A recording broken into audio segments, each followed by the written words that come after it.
Israel's former army chief just called it a war crime. Are we finally hearing the truth from within?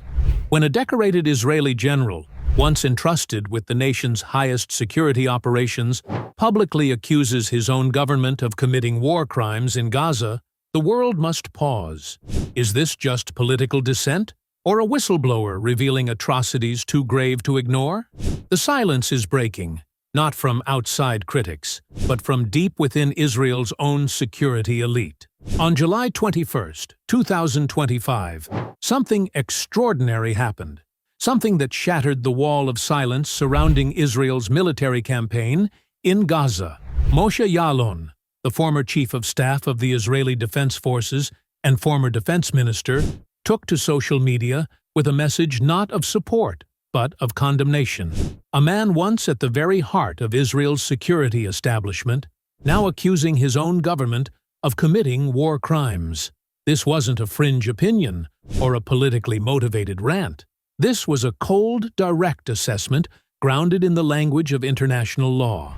Yaalon stated clearly, evacuating all residents from their homes indiscriminately, systematically demolishing houses, and concentrating them into a small area referred to as a humanitarian city for the purpose of voluntary deportation.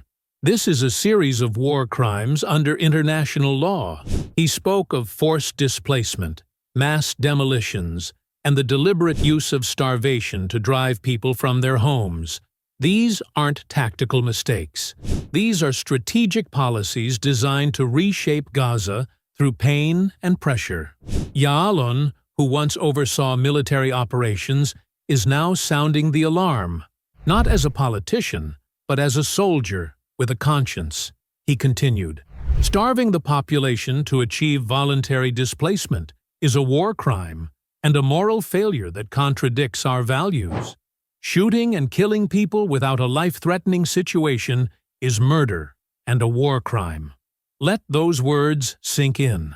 The man who helped shape Israel's security doctrine now openly admits that the nation's current actions in Gaza violate both morality and the law. But the warnings didn't stop there. He addressed Israel's current military leadership, Chief of Staff Eyal Zamir, Mossad Director David Barnea, and the deputy head of Shin Bet, urging them not to comply with orders that bear what Israeli law calls the black flag of illegality, orders that any soldier, any officer, must refuse to follow. This is unprecedented. In a country where dissent from military officials is rare, Moshe Yaalon is not just breaking ranks. He's attempting to stop a machine of destruction from within. And in doing so, he's validating what Palestinian voices, humanitarian groups, and international jurists have been saying for months. Gaza is under siege not just by bombs, but by a system of deliberate cruelty. Netanyahu's government continues to cloak this campaign in the language of self-defense. But Yaalon's words shatter that illusion. What kind of self-defense requires blocking food, bombing civilians, and turning an entire city into rubble? What kind of defense involves turning humanitarian camps into open-air prisons, where civilians are screened, trapped, and denied exit?